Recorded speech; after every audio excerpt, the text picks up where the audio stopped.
Hi, we are Uma, Giovanna. Milagros. and we are going to be presenting the English final about the final coin toss.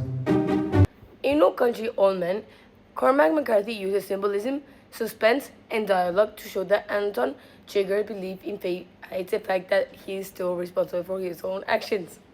Highlighting the broader theme of Hugo versus Destiny, in my alternative ending, I wanted to keep the tension of the original scene, but also make it more ironic and slightly funny by having Carla Jean completely destroy Chigurh's whole philosophy.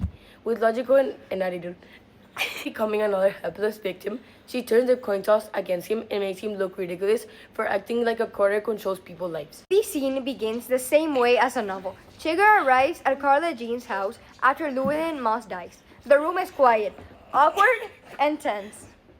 Chigurh sits down like he's about to give a TDE talk about destiny while Carla Jean is clearly tired of his nonsense.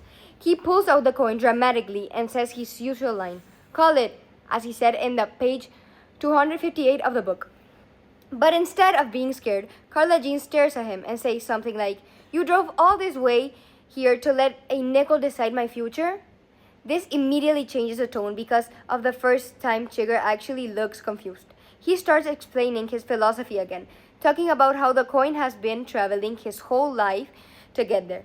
And Carla Jean interrupts him with "It's 25 cents, not the Avengers." The dialogue uses humor while still keeping the themes of all the novel because it exposes how absurd Chigurh's worldview actually sounds when someone refuses to play along.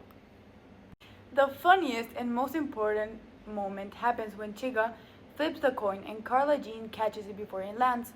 She smiles and says, "Okay, your turn." Suddenly, the most terrifying man in the book freezes because nobody has ever reversed the game on him before. The suspense is still there, but now it becomes on Chigurh instead of Carla Jean. He keeps trying to sound intimidating, but Carla Jean keeps shutting him down.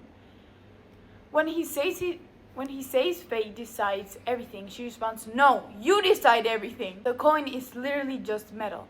This changes the symbolism of the coin completely. In the original novel, the coin represents fate and invincibility. But in this version, it becomes proof that Chigurh uses fate as an excuse to avoid responsibility for his violence. Instead of killing Carla Jean, he becomes so rattled and embarrassed that he leaves the house in silence. I imagine him walking out and confused, like he just lost an argument on the internet. This ending still connects to the major themes of the novel while making the scene more entertaining and more memorable for the audience. The humor works because it breaks Chigurh's image as an unstoppable force and reveals that his philosophy falls apart when someone challenges directly. Sheriff Phil spends the entire novel believing the world has become impossible to understand, but this ending suggests that evil can still be confronted by ordinary people, with courage and intelligence.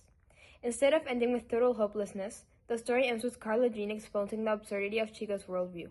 Overall, this alternate ending keeps McCarthy themes of violence, fate, and morality, while adding irony and humor that makes the scene more engaging and fun to present in class.